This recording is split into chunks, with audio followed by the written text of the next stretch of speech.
What's the most maligned macronutrient? Carbohydrate? All that evil sugar? Maybe. Fat?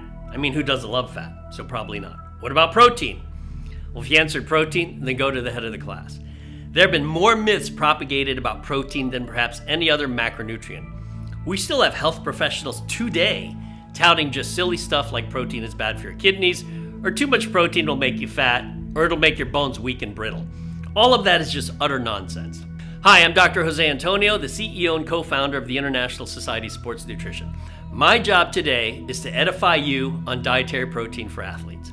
So here are a few gems for you to permanently store in your memory.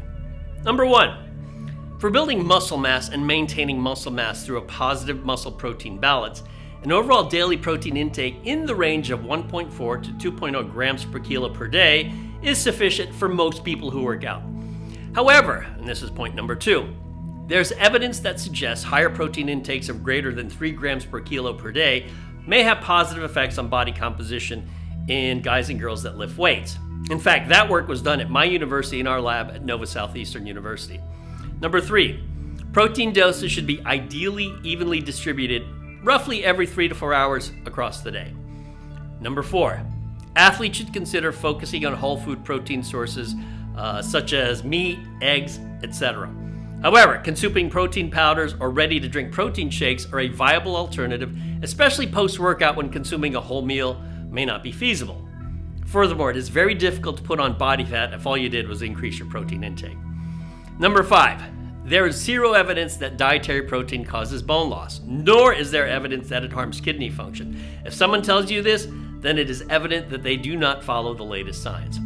Number 6, and perhaps one of the more controversial issues, is whether you need to consume protein post-workout. Well, the pragmatic answer to this is, of course you do. Why? Because it represents an opportunity to feed, to consume protein. Total protein intake is still key, so why skip the post-workout meal?